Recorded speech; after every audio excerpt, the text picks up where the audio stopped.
Hi partner, golden tip 4. A and B were partners, சரி partnership. என்ன கேட்டிருக்காங்க? The value of goodwill of the firm on C's admission was. Value of goodwill of the firm கேட்குறாங்க. அப்போ என்ன சொல்கிறாங்க பாரு. 2:1. They admitted C new partner 1/5 share. Okay. AB. Capital of A and B 45 lakhs, 15 lakhs, okay. C brought 25 lakhs as his capital. Value of goodwill கேட்குறாங்க. அப்போ பாரு, அப்போ இது ஹிடன் குட்வில் மெத்தடில் கேட்டிருக்காங்க. குழப்பமே வேண்டாம். இப்போ நமக்கு ஏதாவது ஒரு ஆன்சரை செலக்ட் பண்ணிட்டுருக்கா ரஃபாக ஒர்க் அவுட் பண்ணிடு. சி கேபிட்டல் 25 lakhs கொண்டு வந்திருக்கிறாரு. அவருடைய ஷேரால் ரெசிப்ரோக்கல் பண்ணி மல்டிப்ளை பண்ணிடு. 1/5 551.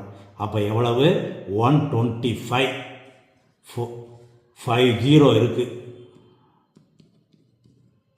1,25 lakhs total capital of the firm. இதில் அவங்க 3 பேருடைய கேபிட்டல் எவ்வளவு? 45, 15, 25. அப்போ எவ்வளவு ஆச்சு? 85. 125 85 போனால் 40. சைவரை சேர்த்துக்கோ. Then 40 lakhs is the answer. ஈஸியாக முடிச்சிடணும். இதே இதில் குட்வில் ஆஃப் த ஃபர்ம்னு கேட்டிருக்கனால 40 lakhs.